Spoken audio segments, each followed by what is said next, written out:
देखिएगा पवित्र गीता जी, श्रीमद् भगवत गीता, गीता प्रेस गोरखपुर से प्रकाशित है, अध्याय नंबर 7 के अब श्लोक नंबर 12 से देखेंगे। और भी जो सतगुण से उत्पन्न होने वाले भाव हैं और जो रजोगुण से तथा तमोगुण से उत्पन्न होने वाले भाव हैं, उन सबको मुझसे ही होने वाले ऐसा जान, परंतु वास्तव में उनमें मैं और वे मुझ में नहीं हैं। ये गीता ज्ञान दाता कौन है? ये ज्योति निरंजन है, ये काल है, ये ब्रह्म है, जो श्री कृष्ण जी के शरीर में प्रवेश करके प्रेत की तरह प्रवेश करके बोल रहा है। श्री कृष्ण जी को नहीं पता गीता में कि मैंने क्या कहा था, ये आपको प्रमाणित करेंगे। ये क्या कह रहा है? क्योंकि इस काल को एक बीमारी लगी है, श्राप लगा है।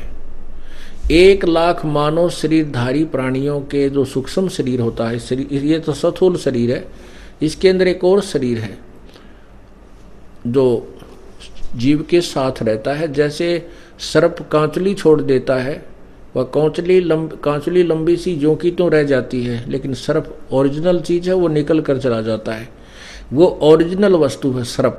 इसी प्रकार इस शरीर के अंदर एक सूक्ष्म शरीर है, वो ओरिजिनल वस्तु है।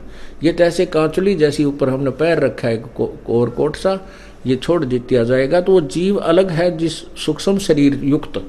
तो सूक्ष्म शरीर युक्त प्राणियों को तपस्या है काल के निज लोक में, वहाँ पर एक बहुत बड़ा तवा बना हुआ है पत्थर का, और वो इतना है अपने ऑटोमेटिकली वो गर्म रहता है, बहुत गर्म रहता है, और उसके ऊपर इनको डाल दिया जाता है।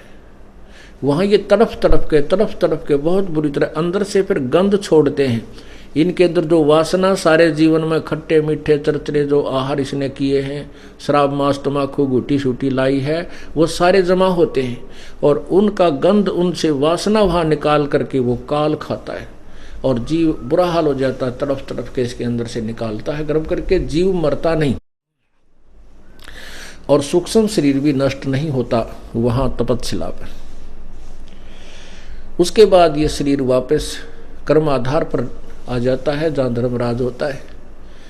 फिर इसको ऑटोमेटिकली आगे तार मिलता है, तू गधा बन, तू गधी बन, तू सुअर बन, कुत्ता बन, राजा बन। जो जिसका पुजारी है तो देव बन, देव तो विष्णु लोक में जा तो विष्णु का पुजारी है, शंकर का पुजारी था तो शंकर लोक में जा। लेकिन तपस्या की विरानमाटी सबकी होती है, केवल कबीर परमात्मा के जो सत्य साधक हैं वो तपस्या पर नहीं जाते, उनका काल अकाउंट नहीं लेता। नकली कबीर पंथियों की विरानमाटी इनसे भी बुरी होती है, क्योंकि वो तो कोई साधना नहीं करते। कोई विष्णु का पुजारी है, कोई शिव का पुजारी है, कोई शंकर ब्रह्मा का पुजारी है, कोई दुर्गा का है। इनको भी कम से कम आगे तो ठीक ठिकाना मिल जाएगा। तपस्या पर दुखी होकर कोई विष्णु लोक का पुजारी विष्णु का पुजारी विष्णु लोक में, ब्रह्मा का पुजारी ब्रह्मा लोक में, शिव का पुजारी शिव लोक में, कुछ दिन तो स्वर्ग में अपने बुगड़े खा कर आ जाएगा। लेकिन ये कबीर पंथी तो किससे की पूजा ना करते। कबीर साहब की यथार्थ पूजा इनके पास है, इनकी तो सीधे नरक में जाएंगे, क्योंकि इनकी साधना ठीक नहीं है, ये सत्कर्म मानना। और जो अन्य पूजाएं करते हैं उनसे भी नीचे भैरव भूत बताला की, ये तो नरकाहारी इंसान डायरेक्ट ही है।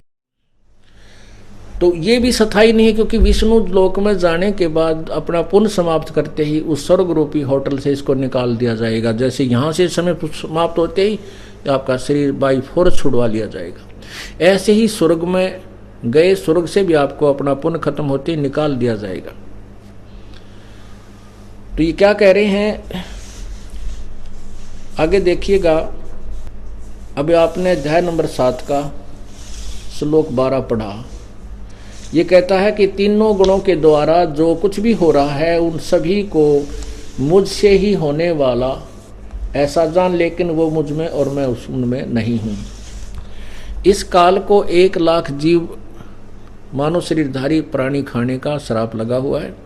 उसके लिए कहता है कि जो रजगुण ब्रह्मा से उत्पत्ति, तम सतगुण विष्णु से सतिथि, तमगुण शिवजी से जो संहार हो रहा है, इसका मुख्य कारण तो मैं ही हूँ, क्योंकि मैंने इनकी ड्यूटी ला रखी है उत्पत्ति सतिथि और संहार करने की, और इनमें मैं नहीं हूँ।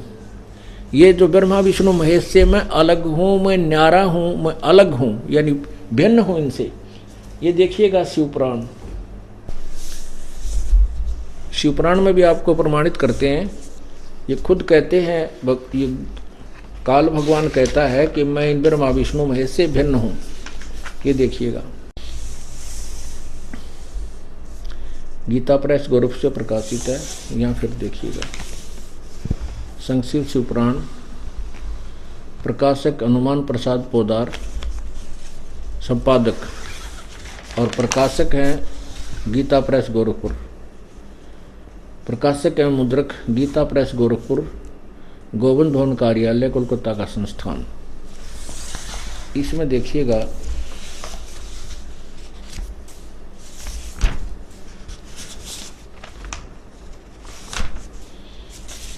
एक 110 पृष्ठ पे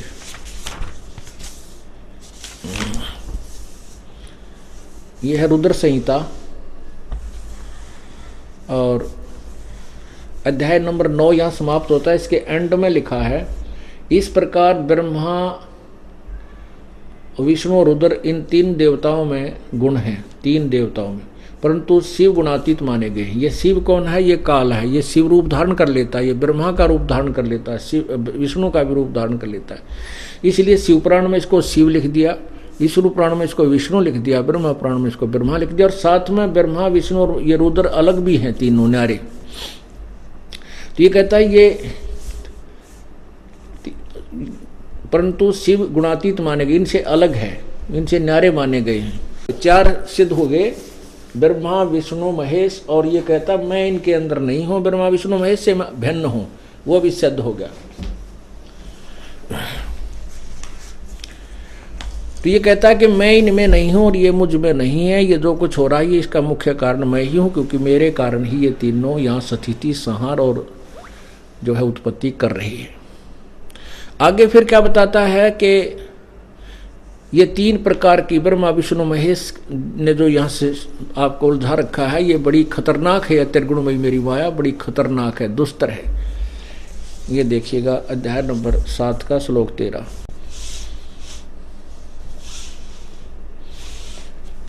अब आपने ये पढ़ाई था कि इसका मुख्य कारण मैं ही और ये मुझ में नहीं, ये मैं इनमें नहीं। तो ये 13वें में कह रहा है कि गुणों के कार्य स्वरूप सात्विक, राजस और तामस, इन तीनों प्रकार के भावों से सारा संसार, प्राणी समुदाय मोहित हो रहा है। इन तीनों गुणों से परे यानी न्यारा मुझ अविनाशी को नहीं जानता। आगे चलो, 14 में कहा है, क्योंकि यह अलौकिक अर्थात अति अद्भुत त्रिगुणमयी मेरी माया, क्योंकि यह अलौकिक अर्थात अति अद्भुत त्रिगुणमयी मेरी माया बड़ी दुस्तर है। रजगुण ब्रह्मा, सदगुण विष्णु, तमगुण शिव जी, माया त्रिगुणमयी मेरी माया बड़ी खतरनाक है। जो पुरुष, जो साधक मुझको ही निरंतर भजते हैं, वे इस माया से ऊपर उठ जाते हैं, उल्लंघन कर जाते हैं। अब 15 में क्या लिखा है, माया के द्वारा ब्रह्मा विष्णु महेश से मिलने वाले लाभ पर उसी पर आश्रित हैं, उनसे आगे किसी की बात सुनने को तैयार नहीं। उन लोगों का जिनका ज्ञान हरा जा चुका है। तीनों ब्रह्मा विष्णु महेश के पुजारियों के विषय में कहा है कि उस माया, ब्रह्मा विष्णु महेश रूपी माया के द्वारा जिनका ज्ञान हरा जा चुका है, अर्थात जो ब्रह्मा विष्णु महेश के ही पुजारी हैं। आसुर स्वभाव को धारण किए हुए मनुष्यों में नीच, दास नहीं कह रहा, अपनी गीता जी बोल रही है। आसुर माने राक्षस स्वभाव को धारण किए हुए मनुष्यों में नीच, दूषित कर्म करने वाले मूर्ख लोग मुझको नहीं बचते।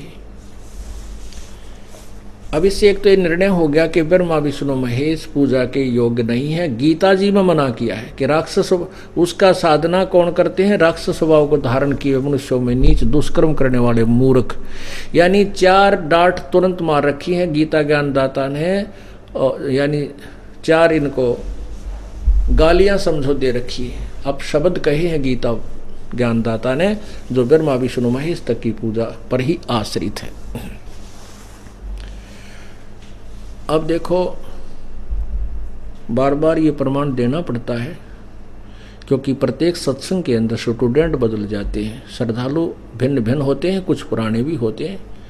तो पुराणों को तो और ज़्यादा ज्ञान दृढ़ होगा, ज्ञान यज्ञ का फल मिलेगा और नए श्रद्धालु की आत्मा गदगद हो जाएगी, क्योंकि उसके अंतःकरण का अंधेरा दूर हो जाएगा।